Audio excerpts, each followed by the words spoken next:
Friends welcome to Telugu education YouTube channel. Friends వాటి వీడియోలో నేను మీతో డిస్కస్ చేయబోతున్న టాపిక్ ఏంటంటే తెలంగాణ పాలిసెట్ 2025కి సంబంధించి పాలిసెట్ కౌన్సిలింగ్ అనేది ఆన్లైన్లో కండక్ట్ చేస్తారా ఆఫ్లైన్లో కండక్ట్ చేస్తారా, ఏ విధంగా అయితే ఉంటుంది అన్న దాని గురించి వీడియోలో అయితే క్లియర్గా అయితే తెలుసుకుందాం. సో వీడియో అనేది ఇంట్రెస్టింగ్గా యూస్ఫుల్గా ఉంటుంది, పూర్తిగా చూడడానికి అయితే ట్రై చేయండి. ఇక టాపిక్ అయితే స్టార్ట్ చేసే ముందు నా చిన్న రిక్వెస్ట్ ఏంటంటే ఇప్పటివరకు మన తెలుగు ఎడ్యుకేషన్ టిప్స్ యూట్యూబ్ ఛానల్ని మీరు ఎవరైనా సబ్స్క్రైబ్ చేయకుండా చూస్తున్నట్టయితే మీకు యూస్ఫుల్ అయ్యే ఇలాంటి వీడియోస్ కోసం అయితే సబ్స్క్రైబ్ చేసుకోండి. ఫ్రెండ్స్ ఇక టాపిక్లోకి వచ్చేసినట్టయితే మెయిన్గా 2025లో కౌన్సిలింగ్ ఆన్లైన్లో కండక్ట్ చేస్తారా ఆఫ్లైన్లో కండక్ట్ చేస్తారా అంటే ఇది వరకు ఇయర్స్లో ఎలా జరుగుతుండనో సేమ్ అలానే అయితే జరుగుతుంది. అంటే ఆన్లైన్లో కొంచెం కండక్ట్ చేస్తారు, ఆఫ్లైన్లో కొంచెం కండక్ట్ అనేది చేస్తారు. దాని వెనకాల ఉన్న రీజన్ అంతా కూడా నేను మీకు ఎక్స్ప్లెయిన్ చేస్తాను, ఒక్కసారి కేర్ఫుల్గా అయితే వినండి. ఫ్రెండ్స్ ఇక్కడ మెయిన్ మీరు గమనించండి, ఇప్పుడే మీరు 10th క్లాస్ అయితే అయిపోయింది.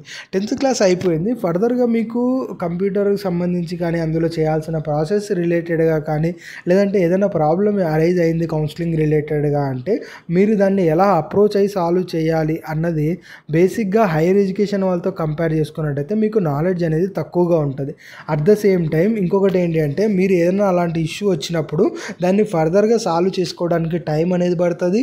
ఇన్ కేస్ డెఫినెట్గా సాల్వ్ చేయగలుగుతారా అన్నది కూడా కాన్ఫిడెంట్ అన్నది ఉండదు. మరి అలాంటప్పుడు ఏమైపోతుంది, అల్టిమేట్గా మీ కౌన్సిలింగ్ సక్సెస్ఫుల్ అవ్వదు, మీకు సీటు కూడా ఎలాంటి చోట రాదు. సో ఇలా మనకు ఆన్లైన్లో కండక్ట్ చేయడం ద్వారా మధ్యలో ఏమైనా ఇష్యూస్ వస్తే అవి సాల్వ్ చేసుకోవడానికి మీకు ఏదైతే నాలెడ్జ్ ఉంటుందో అది మనకు దానికైతే సరిపోదు. అందుకని చెప్పి ఇలాంటి ప్రాబ్లం ఎందుకు ఇలాంటి ప్రాబ్లం వస్తాయి, వీటిని ఎందుకు మనం తీసుకోవాలి అని చెప్పి గవర్నమెంట్ వాళ్ళు మనకు కొంచెం ఆన్లైన్లో కొంచెం ఆఫ్లైన్లో కండక్ట్ చేయడం జరిగింది. అంటే ఆన్లైన్లో కండక్ట్ చేయడానికి స్కోప్ ఏవైతే ఉంటాయో వాటిని మనకు ఆన్లైన్లో కండక్ట్ చేస్తారు, ఆఫ్లైన్లో కండక్ట్ చేస్తే ఏవి బెటర్గా ఉంటాయో వాటిని ఆఫ్లైన్లో కండక్ట్ చేస్తారు. మరి ఆఫ్లైన్లో ఏది కండక్ట్ చేస్తారు, ఆన్లైన్లో ఏది కండక్ట్ చేస్తారన్నది మనం మాట్లాడుకుందాం. మెయిన్గా ఏదైతే మనకు సర్టిఫికేట్ వెరిఫికేషన్ ఉందో మోస్ట్ ఇంపార్టెంట్ థింగ్, ఈ యొక్క సర్టిఫికేట్ వెరిఫికేషన్ అన్నది మనకు ఆఫ్లైన్లో అయితే కండక్ట్ చేస్తారు. ఇక రిమైనింగ్ ఫీజు పే చేయడం కావచ్చు, వెబ్ ఆప్షన్స్ ఇవ్వడం కావచ్చు, పాస్వర్డ్ జనరేట్ చేసుకోవడం కావచ్చు, ఇవన్నీ కూడా మనకు ఆన్లైన్లో జరగడం అయితే ఉంటాయి. సో కొంచెం ఆన్లైన్లో ఉంటుంది, కొంచెం ఆఫ్లైన్లో ఉంటుంది. అందులోనూ సర్టిఫికేట్ వెరిఫికేషన్ ఆన్లైన్లో చేయడానికి పాసిబుల్ అవుతుంది. కాకపోతే ఏంటంటే ఆ ప్రాసెస్లో మధ్యలో సర్టిఫికేట్స్ రీఅప్లోడ్ అడిగినా, సో ఆల్టర్నేట్ డాక్యుమెంట్స్ అడిగినా ఇలా చాలా ప్రాబ్లమ్స్ ఫేస్ చేయాల్సి మీరు వస్తుంది. మీ లెవెల్ ఆఫ్కి ఆ ప్రాబ్లమ్స్ అనేది డెఫినెట్గా కొంచెం ఎక్కువగా హైలీ స్టాండర్డ్గానే అనిపిస్తుంది.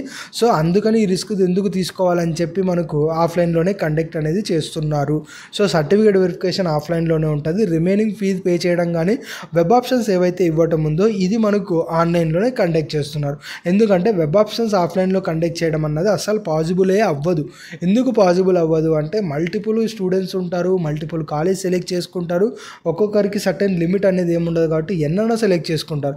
ఇవన్నీ వాళ్ళు ఆ గవర్నమెంట్ వాళ్ళకి చెప్పాలి అంటే ఎలా చెప్తారు, ఒక పేపర్ ఒక పెన్లో రాసిస్తారా? ఇన్కేస్ అలా ఇస్తారు అని మనం అనుకున్నా కూడా వాటిని సార్ట్ అవుట్ చేసి మీకు ర్యాంక్ అలాట్ చేయడానికి అలగర్దేం ఆఫ్లైన్లో వర్క్ అవుతుందా?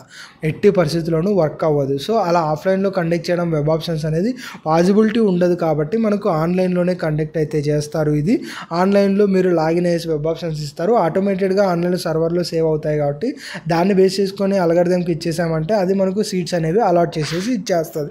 సో ఎందుకని మనకు చాలా సింప్లిఫైడ్గా ప్రాసెస్ ఉన్నదాన్ని ఎందుకు కాంప్లికేటెడ్ చేసుకోవాలని వెబ్ ఆప్షన్స్ మనకు ఆఫ్లైన్లో కండక్ట్ చేస్తలేరు. సో ఓవరాల్గా చూసుకున్నట్టయితే మనకు కొంచెం అనేది ఆన్లైన్లో ఉంటుంది, కొంచెం ఆఫ్లైన్లో అయితే ఉంటుంది. ఇది నాకు తెలిసి ఈ ప్రొసీజర్ ఏదైతే ఉందో ఇది కొంచెం టైం టేకింగ్ ప్రాసెస్సే, కాకపోతే ఈజీగా అయితే ఉంటుంది. ఎలాంటి మధ్యలో ఏమైనా ప్రాబ్లమ్స్ ఇష్యూ అయినా అరైజ్ అయినా కూడా మనకు వాటిని ఈజీగా సాల్వ్ చేసుకోవచ్చు ఈ విధంగా ప్రాసెస్ అయితే ఉంటే. మరి దీనికి సంబంధించి మీరేమనుకుంటున్నారు అన్నది కూడా ఒకసారి కామెంట్ సెక్షన్లో కామెంట్ అయితే ఇచ్చేయండి. ఫ్రెండ్స్ ఇంకా ఒక చిన్న అప్డేట్ ఏంటంటే మనకు టెలిగ్రామ్ అండ్ వాట్సాప్ ఛానల్స్ ఉన్నాయి, వాటి రిలేటెడ్గా లింక్స్ డిస్క్రిప్షన్లో ఉన్నాయి. ఇంట్రెస్ట్ ఉన్న వాళ్ళు అయితే విజిట్ అయితే చేయండి. ఫర్దర్గా జాబ్ అప్డేట్స్ రిలేటెడ్గా, కౌన్సిలింగ్ అప్డేట్స్ రిలేటెడ్గా అన్నీ కూడా అందులో షేర్ చేయడం అయితే జరుగుతుంది, మిస్ అయితే అవ్వకండి.